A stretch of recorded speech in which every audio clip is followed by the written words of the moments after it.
say loup. Or I say makwa. How do you say bear in your language?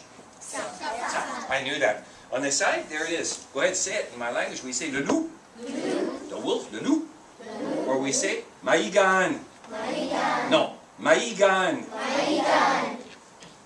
What's wrong with you? You miss him. Maigan. There, can you see? Oh, how do you say wolf in your language? Diga. Say it again. Diga.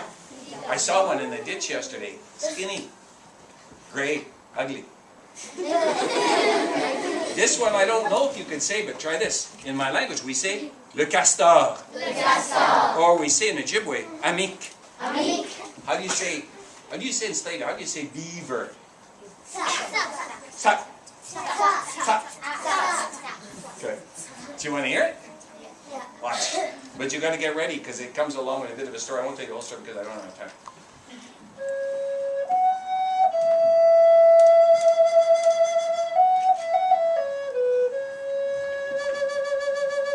It all began when she fell from Sky World. She fell from heaven to the great waters that made up earth. And she never hit the water.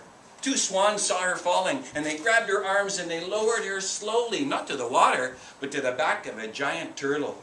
And Raven's daughter lived on the back of that giant turtle, and all the water dwellers came to meet her. Beaver came and he talked to her and he fell in love with her because she was so nice. And Otter came, they all came, and they didn't want her to live on a turtle.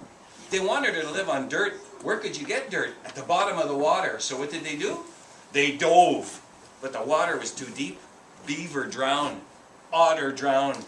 They all drowned. And finally, the little water rat came up with a fistful of mud and he gave it to Raven's daughter. And she spread that mud on the outside of the shell of the turtle, and it got bigger and bigger, and it became Turtle Island. And there she was all alone. And Raven saw his little girl all alone, and he didn't want that. So Raven created four-leggeds. And he created the flyers. And he created the crawlers. And you know what he said to all of them? I'm coming back tomorrow. And when I come back, I'm going to come with the best thing I've ever created. Get ready. This is going to knock your socks off. And they got to arguing. You know what they argued about? The animal said, okay, if it's Raven's greatest creation, it's going to be bigger than bear. It's going to have thick fur, fangs, and claws. And you know what the bird said? That's stupid. If it's Raven's greatest creation, it's going to be a bird. Maybe it'll be like eagle, but it'll have colors in its wings and it's going to have big talons. And you know what the fish said? That's stupid. If it's Raven's greatest, it's going to be like killer whale, or maybe like, it's going to be a huge fish. They argued. You know what they agreed on? If it was Raven's greatest, it was going to be awesome. So kids, how do you think they felt when Raven landed with a clamshell, and inside the clamshell was the first two-legged, the first human being? Come on, think about it. Kids, picture me with no clothes on, lying down on my side, curled up like a baby. That's pretty ugly. All of the animals stared inside that clamshell, and their mouths were open, and Bear said, okay, Raven, when you told us this was your best creation ever, that's not what we expected. Let me start with the obvious. This thing is naked. Are you going to leave him like that, or is he going to grow fur? And Raven said, Bear, I'm going to leave him that way. And Bear said, oh, he's going to get cold in the wintertime, I can tell you. That's going to get cold. And Mountain Lion, the cougar, looked inside and said, Raven, I don't see any fangs and I don't see any claws. How's that thing going to hunt? And Raven said, no fangs, no claws. He's going to have to find another way to hunt. And Cougar said, good luck. An eagle flew around the clamshell.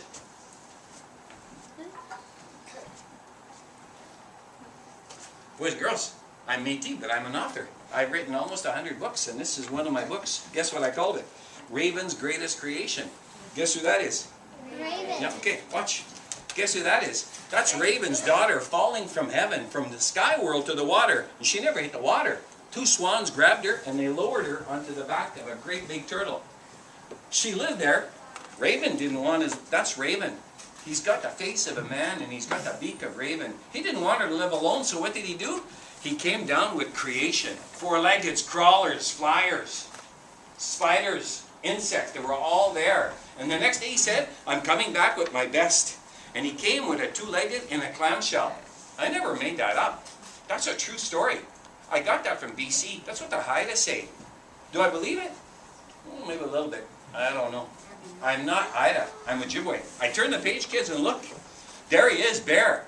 Do you know what you can't see at the back? In the corner of Bear's eyes, there's Raven's beak. Right between his eyes, what do you see there? What do you see where my finger is? What is that? No, you can't see. Sweetie, what do you see right there? No, you don't. Come on, girls, what do you see there? Right between you. Thank you, a wolf. Kids, the artist is a Cherokee woman. She hides things in her pictures. There's a wolf, and there's Raven. Bear said he's naked. Turn the page. Mountain lion said he's got no claws. Turn the page. Eagle said, Raven, it's got no wings. Is this thing going to grow wings, or is it going to be stuck on the dirt? And you know what Raven said? He's never going to grow wings, but that doesn't mean he's never going to fly. Turn the page, and Snake said, hey Raven, I'm looking inside there, and I can see it's got appendages. Some are short, and some are long. Is your new creation going to walk on 4 legs, or is he going to crawl on the ground the way I do? And you know what Raven said? He's not going to do either. He's going to walk on 2 legs. Whoa! Bear says, come on, Raven, stop playing games with us. Look how big I am, how strong I am. I can hardly survive on Turtle Island. This new thing you brought down there with no fur, no claws, how do you expect him to survive? Raven said, Bear, I knew you were going to ask. Listen to me. Where he lacks in size and strength, I'm going to give him just a little bit more intelligence. And where he lacks in speed and agility, I'm going to give him dreams. Do you know what he needs? He needs somebody to wake him up to his dreams. And you know what else he needs? He needs really good teachers. And for really good teachers, I'm going to give him the best. Bear, I want you to teach my new creation the courage you have when your babies are threatened. He looked over at Wolf and said, oh, sorry kids, look here. He looked at Buffalo and he said, Buffalo, you teach my new creation to be respectful, to respect those that are smaller in him than weaker than him. And he looked at Wolf and he said, Wolf, you teach my new creation to be humble. You teach him that the pack is more important than the individual. And he looked over at all of them. He said, oh, Eagle, Eagle, you're my best friend. You teach him that he's got to feed his body, but teach him he has to feed his soul too. You show him the path to my lodge. Every one of you has been given a gift. Come on, share it. Let's make it our creation. And Raven walked over to that clamshell, kids. He put his wing on it. Whoosh! When he moved his wing, the clamshell is empty, and next to it stood Raven's greatest creation. Me, naked, no fur, no claws, no wings, no talent, just the way we are today. And he was surrounded by the best teachers that Turtle Island would ever come to know.